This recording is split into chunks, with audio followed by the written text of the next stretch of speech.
সর্বপ্রথমে মহান ঈশ্বরকে ধন্যবাদ দিই এবং সকলকে আরেকটিবার প্রভু যীশু খ্রিস্টের নামেতে শুভেচ্ছা জানাই। সকলকে জয় যীশু। আসুন আমরা এই সময় ঈশ্বর বাক্য শুনি। আজকে আমাদের আলোচ্য বিষয় সেটা হলো ঈশ্বরে যেন আমরা নতুন সৃষ্টি হই। সে বিষয় নিয়ে আজকে আমরা আলোচনা করব। তাই হে ঈশ্বরের সন্তানেরা, আপনাদেরকে অনুরোধ জানাই শুরু থেকে শেষ অবধি ঈশ্বরের বাক্য শোনার জন্য, কারণ এই বাক্য আপনার জীবনে আশীর্বাদ দান করে। এই ঈশ্বরের বাক্য আপনাকে নতুনভাবে সৃষ্টি করে। এই ঈশ্বরের বাক্য আপনাকে সূচি করে। এই ঈশ্বরের বাক্য আপনাকে পবিত্র করে। এই ঈশ্বরের বাক্য আপনাকে সঠিকভাবে চলার শক্তি দান করে। এই ঈশ্বরের বাক্য আপনার জীবনের মন্দতা কার্য সকল দূর করে। এই ঈশ্বরের বাক্য আপনাকে নতুনভাবে পরিচিত্র দান করে। হালেলুয়া। সে বিষয়ে আজকে আমরা আলোচনা করব যে ঈশ্বরে আমরা যেন নতুন সৃষ্টি হই। কেন ঈশ্বরের নতুন সৃষ্টি আমাদের কাছে গুরুত্বপূর্ণ, সে বিষয় নিয়ে আজকে আমরা আলোচনা করি। আসুন আমরা এই সময় ঈশ্বর বাক্য শুনি। যোহন 3:3 যীশু উত্তর করিয়া তাহাকে কহিলেন, সত্য সত্য আমি তোমাকে বলিতেছি, নতুন জন্ম না হইলে কেহ ঈশ্বরের রাজ্য দেখিতে পায় না। ঈশ্বর তার বাক্যে আমাদের প্রত্যেককে আশীর্বাদযুক্ত করুন। আমেন। হে আমাদের স্বর্গের পিতা, পরিত্রাণকারী ঈশ্বর, তোমার মহানামে ধন্যবাদ করি, প্রশংসা করি, গৌরব দিই প্রভু গো। এই সময় তোমার চরণ তলে আমাদের জীবনকে সমর্পিত করি প্রভু। তোমার নাম উচ্চীকৃত হোক, তোমার নাম গৌরবান্বিত হোক, তোমার নাম মহিমান্বিত হোক। হালেলুয়া পিতা। ও প্রভু, এই সময় তোমার যে বাক্য আমাদের যে জীবনে প্রভু শক্তি দান করে, যে বাক্য আমাদের ক্ষুধা মেটায়, আমাদেরকে তৃপ্তি করে প্রভু, সে বাক্য মধ্য দিয়ে তুমি আমাদের জীবনে কথা বলো পিতা। এবং প্রভু গো, আমাদের বিশ্বাসী জীবনে তোমার যে বাক্য চলার শক্তি দান করে, সে বাক্য মধ্য দিয়ে প্রভু তুমি আমাদের জীবনে আশীর্বাদ দান করো প্রভু। এবং প্রভু গো, তোমার যে সন্তানেরা এই বাক্য এই মুহূর্তে প্রভু শুনতে চলেছে, সেই সকল সন্তানদেরকেও প্রভু গো তুমি স্পর্শ করো প্রভু গো। তাদের সেই হৃদয় চক্ষু তুমি খুলে দাও পিতা। তাদের প্রভু গো, প্রভু তুমি সে কর্ণ উন্মুক্ত করো, যাতে প্রভু তোমার বাক্য সকল শ্রবণ করতে পারে। তাদের হৃদয়কে প্রভু তুমি খুলে দাও, যাতে প্রভু তাদের হৃদয়ে তোমার সেই বাক্য সঞ্চিত করতে পারে প্রভু। তুমি আশীর্বাদ করো প্রভু।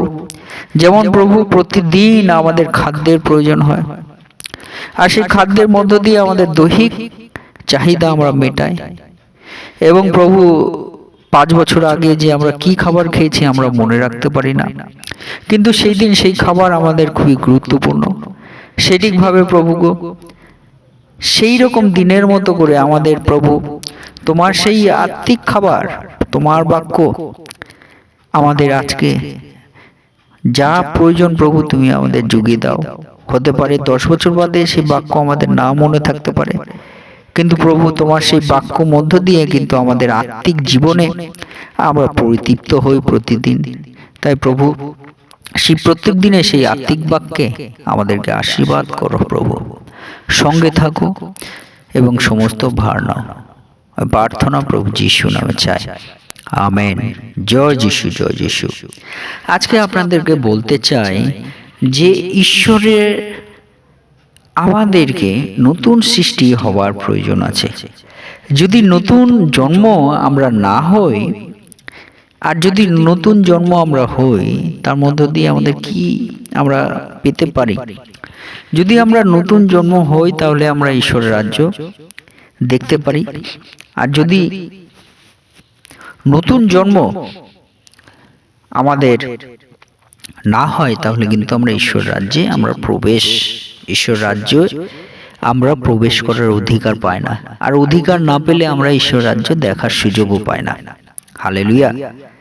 তাই আজকে আপনাদেরকে বলতে চাই যে ঈশ্বর রাজ্যে প্রবেশ করতে গেলে আমাদের নতুন জন্ম দরকার আছে। আর সেই নতুন জন্ম কেন দরকার আছে?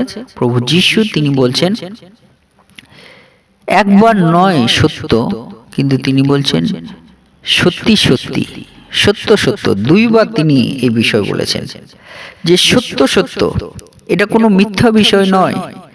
সত্যি সত্যি যদি আমাদের, দুইবার প্রভু যীশু বলছেন সত্যি সত্যি, আমাদের যদি নতুন জন্মের দরকার থাকে, তাহলে আমাদেরকে, যদি ঈশ্বর রাজ্যে আমরা প্রবেশ করতে চাই, তাহলে আমাদেরকে নতুন জন্ম লাগবে। হালেলুয়া। আর এই নতুন জন্মটা কি? নতুন জন্ম পিতা ঈশ্বর তিনি আমাদের বলেন বাপ্তিস্ম।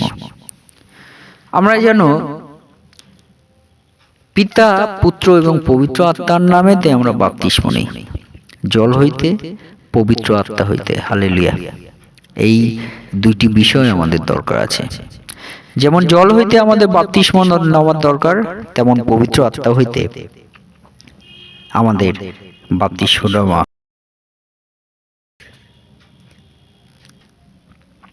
তেমনি আমাদের যেমন জল হইতে বাপ্তিস্ম নেওয়ার দরকার আছে, তেমনি আবার পবিত্র আত্মা হইতেও আমাদের বাপ্তিস্ম নেওয়ার দরকার আছে। আর সেই মধ্য দিয়ে আমরা কিন্তু নতুন জন্ম আমরা পাই। আর সেই নতুন জন্মের মাধ্যমে আমরা ঈশ্বরের রাজ্য আমরা দেখার সুযোগ পাই। হালেলুয়া। জয় যিশু, জয় যিশু, ঈশ্বরের মহিমা হোক। যে আমাদেরকে এই নতুন জন্ম কিন্তু দরকার আছে ঈশ্বর রাজ্যে প্রবেশ করার জন্য, ঈশ্বর রাজ্য দেখার জন্য। কিন্তু এটা কিন্তু সবাইকে সেই সুযোগ কিন্তু সবাই পায়নি। পিতা ঈশ্বর তিনি বলেন অনেকে আহত কিন্তু অল্পই মনোনীত, অনেকে এই সুযোগ পায়নি। তাই পিতা ঈশ্বর তিনি বলেন দ্বিতীয় বিবরণ 29:4 তথাচ সদাপ্রভু অদ্যাপি তোমাদিগকে জানিবার হৃদয়, দেখিবার চক্ষু ও শুনিবার কর্ণ দেন নাই। আমেন। অর্থাৎ সদাপ্রভু দেখার জন্য চক্ষু এবং শুনিবার জন্য কর্ণ, অর্থাৎ আত্মিক চক্ষু, আত্মিক কর্ণ এবং হৃদয় খোলার কিন্তু দয়া সকলকে দেয়নি। এই জগতে মানুষকে যখন আমরা দেখি, আমরা ভাবি যে প্রভু যিশুর বাণী অনেককে আমরা বলছি, অনেককে আমরা জানাচ্ছি, কিন্তু তবুও তারা প্রভু যিশুকে বিশ্বাস করছে না। প্রভু যিশুর চরণতলে তারা আসার সুযোগ পাচ্ছে না। অথচ যে প্রভু যিশু তিনি স্বর্গে প্রদান করার আশীর্বাদ করেন, পরিত্রাণ দেন, আত্মিক জীবনে পরিবর্তন আনেন, আমাদেরকে নতুন জীবন দেন, এই জগতে বাঁচার জন্য আমাদের সেই চিন্তা ভাবনাকে বদলে দেন, যেন আমরা সৎভাবে আমরা থাকি। সেই সন্তানরা এই জগতে কিন্তু সেই সুযোগ পাননি, কারণ সদাপ্রভু তিনি বলছেন যে তথাচ তোমাদিগকে জানিবার হৃদয়, দেখিবার চক্ষু ও শুনিবার কর্ণ সদাপ্রভু দেন নাই। হালেলুয়া। তাহলে আমাদের বুঝতে হবে যে পিতা ঈশ্বর তিনি কাদের সেই সুযোগ দিয়েছেন। একজন সন্তান, তার নাম ফিলিপ।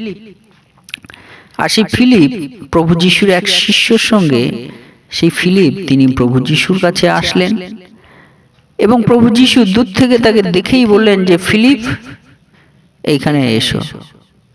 আর তখন ফিলিপ অবাক হয়ে গেল, সে চিন্তায় পড়ে গেল, সে ভাবতে লাগলো যে এখনো অবধি প্রভু যিশুর সঙ্গে আমার তো কখনো দেখা হয়নি, কখনো তাকে জানা হয়নি, অথচ তিনি আমার নাম কিভাবে আমার নাম ধরে ডাকলো।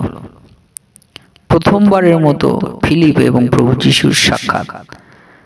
আর ফিলিপ অবাক হয়ে গেল এবং সেই তার নাম বলাতে তিনি সঙ্গে সঙ্গে প্রভু যিশুকে প্রভু বলে তিনি ডাকলেন এবং সেই প্রভু যিশু কাছে তিনি জিজ্ঞাসা করলেন আমার নাম কি করে জানলেন। তখন প্রভু যিশু বলছে যে তুমি যখন সেই দূরে এক গাছতলায় বসে তুমি দাঁড়িয়েছিলে আর গাছে সেই পাতার ফাঁক দিয়ে যে রোদ তোমার মুখে আসছিল, তখনই আমি তোমাকে দেখে নিয়েছি।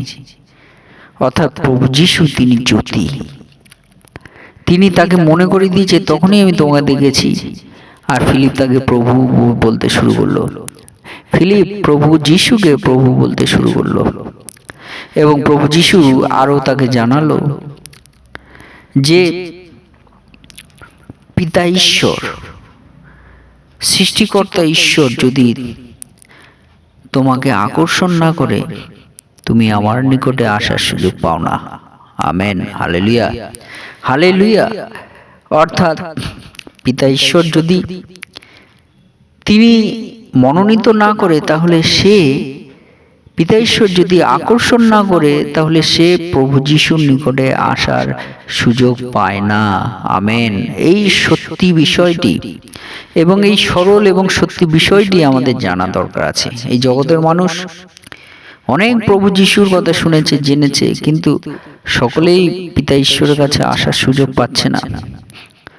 সকলেই পিতা ঈশ্বরকে বিশ্বাস করতে পারছে না, প্রভু যিশুর চরণতলে আসতে পারছে না। তার কারণ হলো পিতা ঈশ্বর তিনি কিন্তু তাদেরকে এখনো অবধি সেই আকর্ষণ করেনি যে প্রভু যিশুর চরণতলে আসবে। এবং যারা এসেছে ভাববেন যে পিতা ঈশ্বর তাদেরকে আকর্ষণ করেছেন, মনোনীত করেছেন, সেই জন্য প্রভু যিশুর চরণতলে এসেছেন। হালেলুয়া। তাই আজকে আপনাদেরকে বলতে চাই, যারা প্রভু যিশুকে আপনারা বিশ্বাস করেন, হে ঈশ্বরের সন্তানেরা, আপনারা মনে রাখবেন যে পিতা ঈশ্বর তিনি আপনাকে আকর্ষণ করেছেন। পিতা ঈশ্বর তিনি আপনার নাম ধরে ডেকেছেন। পিতা ঈশ্বর তিনি আপনাকে মনোনীত করেছেন। পিতা ঈশ্বর এই কোটি কোটি মানুষের মধ্যে আপনার কে পিতা ঈশ্বর তিনি কিন্তু হাত ধরেছেন। পিতা ঈশ্বর এই কোটি কোটি মানুষের মধ্য দিয়ে কিন্তু আপনাকে নাম ধরে রেখেছেন। পিতা ঈশ্বর এই কোটি কোটি মানুষের মধ্যে কিন্তু আপনাকে বেছে নিয়েছেন। হালেলুয়া। সেই জন্যই আপনি প্রভু যিশুর চরণতলে আপনি আছেন, প্রভু যিশুকে বিশ্বাস করার সুযোগ পেয়েছেন। হালেলুয়া। প্রভু যিশুর চরণতলে তারাই আসার সুযোগ পায় যারা পিতা ঈশ্বর যাদেরকে মনোনীত করে, আকর্ষণ করে, ডাকে, তারাই আসার সুযোগ পায়। Amen, hallelujah. তাই জগতের মানুষ তারা যখন সেই আসার সুযোগ পায়নি, তার মানে তারা এখনো পিতা ঈশ্বরের সেই আকর্ষণ তাদের জীবনে আসেনি, পিতা ঈশ্বরের সেই ডাক তাদের জীবনে আসেনি। কিন্তু আপনি যে এসেছেন সেটা হলো পিতা ঈশ্বর তিনি আপনাকে মনোনীত করেছেন, সেই জন্য প্রভু যিশুর চরণতলে এসেছেন। হালেলুয়া। আর যখন এসেছেন, আমাদের মনে রাখা দরকার আমাদের নতুন জন্ম তখনই নেওয়া দরকার আছে, যেন আমরা প্রভু যিশুর মধ্য দিয়ে নতুন জন্ম, সে পিতা পুত্র পবিত্র আত্মার নামেতে নতুন জন্ম নিয়ে আমরা ঈশ্বরের রাজ্য দেখার সুযোগ যেন পাই, সে বিষয়ে আমাদের মনে রাখা দরকার। তাই অনেক সময় আমরা চিন্তায় থাকি যে জগতের মানুষ তারা কেন প্রভু যিশুকে বিশ্বাস করছে না। কারণ প্রভু যিশুকে বিশ্বাস না করার, তার চরণতলে না আসার কারণ হলো পিতা ঈশ্বর তাদেরকে এখনো মনোনীত করেনি। যেদিন মনোনীত করবে তখন তারা আপনা আপনি আসবে। আর এই কার্য পিতা ঈশ্বর তিনি করেন। কখন করেন আমরা কেউ বলতে পারবো না। তবে তাই বলে কি আমরা ঈশ্বরের বাক্য তাদেরকে বলা বন্ধ করে দেব? কখনোই নয়। কারণ প্রভু যিশু তিনি আমাদেরকে বলেছেন, গ্রেট কমান্ডমেন্ট, মহান আজ্ঞা তিনি দিয়েছেন, যেন আমরা পিতা ঈশ্বরের কথা, প্রভু যিশুর কথা যেন আমরা প্রত্যেককে আমরা বলি। প্রত্যেককে আমরা বলি। কেন আমরা বলবো? যখন মাঠে যখন চাষ করা হয়, যখন আমরা বীজগুলো ছড়িয়ে দিই আর জল দিই, তখন কি হয়? সেইগুলো বৃদ্ধি হতে থাকে। কিন্তু কে বৃদ্ধি করে? আপনি বৃদ্ধি করেন সেই চারাগুলোকে? সে তো আপনা আপনি বৃদ্ধি হচ্ছে। কিন্তু কিভাবে হচ্ছে? ঈশ্বরের দয়ায়। তাই বীজ ছড়ানোর কাজ আপনার, আমার, আমাদের প্রত্যেক ঈশ্বরের সন্তানদের, অর্থাৎ ঈশ্বরের বাক্য বলার কাজ প্রত্যেক ঈশ্বরের সন্তানদের, প্রত্যেকে বিশ্বাসী প্রচারক সকলেই যেন আমরা ঈশ্বরের বাণী যেন আমরা বলি, সুসমাচার যেন আমরা প্রচার করি। আর এটাই হলো বীজ। আর সেই বীজ আমরা ছড়িয়ে দেবো। আমাদের চাষের জন্য আমাদের চিন্তা করতে হবে না। পিতা ঈশ্বর সেই মধ্য দিয়ে, কার মধ্য দিয়ে যে তিনি বৃদ্ধি দেবেন, অর্থাৎ পিতা ঈশ্বর কাকে যে তিনি মনোনীত করবেন, সেটা পিতা ঈশ্বর তিনি জানেন। তাই আমাদেরকে মনে রাখতে হবে ঈশ্বরের বাক্য যেন আমরা বলবন্দনা করি। হালেলুয়া। এবং সেই মধ্য দিয়ে আরেকটি বিষয় বলতে চাই, আমাদের নতুন জন্মটা দরকার আছে। যদি নতুন জন্ম নিই তাহলে আমরা ঈশ্বরের বাণী আমরা শোনার সুযোগ পাই। হালেলুয়া। এবং সেই জন্যই পিতা ঈশ্বর তিনি বলেন যেরমীয় 5:21 পদে যে, হে অজ্ঞান নির্বোধ জাতি, চক্ষু থাকিতে অন্ধ, কর্ণ থাকিতে বধির যে তোমরা এই কথা শুনো, সদাপ্রভু কহেন, তোমরা কি আমাকে ভয় করিবে না? আমার সাক্ষাতে কি কম্পমান হইবে না? আমি তো বালুকা দ্বারা সমুদ্রের সীমা নিত্যস্থায়ী বিধিক্রমে স্থির করিয়াছি, সে তাহা অলঙ্ঘন করিতে পারে না। তাহার তরঙ্গ আস্ফালন করিলেও কৃতার্থ হয় না, কল্লোলধ্বনি করিলেও সীমা অতিক্রম করিতে পারে না। আমেন। অর্থাৎ পিতা ঈশ্বর তিনি জানেন যে এই জগতে মনুষ্যদের তিনি চক্ষু অন্ধ, অর্থাৎ সেই আত্মিক বিষয়ের চক্ষু পিতা ঈশ্বর তিনি বলছেন, এবং কর্ণবধির, আত্মিক কর্ণবধিরের বিষয় বলছেন যে তারা সেই শোনার সুযোগ পায় না। কিন্তু পিতা ঈশ্বর তিনি বলতে চান যেন আমরা সদাপ্রভুকে ভয় করি, তাকে আমরা ভয় করি, সম্মান করি, তার গৌরব মহিমা করি। আমাদের যাদের পিতা ঈশ্বর আত্মিক চক্ষু খুলে দিয়েছে, আমাদের কর্ণতে প্রভু তিনি মুক্ত করেছে, আমরা শোনার সুযোগ পেয়েছি, দেখার সুযোগ পেয়েছি। সকল সন্তানদেরকে পিতা ঈশ্বর বলছে যেন আমরা পিতা ঈশ্বরকে সম্মান করি, তার মহিমা গৌরব করি বাক্যের মধ্য দিয়ে, এবং আমরা নতুন জন্ম নেই। কারণ এই নতুনত্বটাই হলো কিন্তু আমাদের জীবনে আসল মূল বিষয়বস্তু, আসল আশীর্বাদ, মূল আশীর্বাদ। নতুন সৃষ্টি কিন্তু আমাদের জীবনে মূল আশীর্বাদ। তাই গালাতীয় 6:15 বলে, কারণ তকচ্ছেদ কিছুই নয়, অতকচ্ছেদ নয়, কিন্তু নতুন সৃষ্টি সার। আমেন। অর্থাৎ নতুন সৃষ্টি, এটাই আমাদের জীবনে আশীর্বাদ। হালেলুয়া। তাই আজকে আপনাদেরকে বলতে চাই, হে ঈশ্বরের সন্তানেরা, আপনারা কি প্রভু যিশুতে নতুন সৃষ্টি আপনারা হতে চান? যদি নতুন এখনো জন্ম না নেন, বাপ্তিস্ম পিতা পুত্র পবিত্র আত্মার নামে আমাদেরকে নতুন সৃষ্টি হওয়ার দরকার আছে। আর নতুন সৃষ্টি হলে কিন্তু আমরা ঈশ্বরের রাজ্যে আমরা প্রবেশ করার আশীর্বাদ পাই, আর প্রবেশ করলেই আমরা ঈশ্বরের রাজ্য দেখার সুযোগ পাই। হালেলুয়া। তাই আসুন ঈশ্বরে প্রভু যিশুতে আমরা নতুন সৃষ্টি হই, পিতা পুত্র পবিত্র আত্মায় আমরা নতুন সৃষ্টি হই, যেন আমরা ঈশ্বরের রাজ্য দেখার সুযোগ পাই। আপনাদেরকে উৎসাহিত করতে চাই। ঈশ্বর তার বাক্যে আমাদের প্রত্যেককে আশীর্বাদ যুক্ত করুন। আমেন। জয় যিশু, জয় যিশু।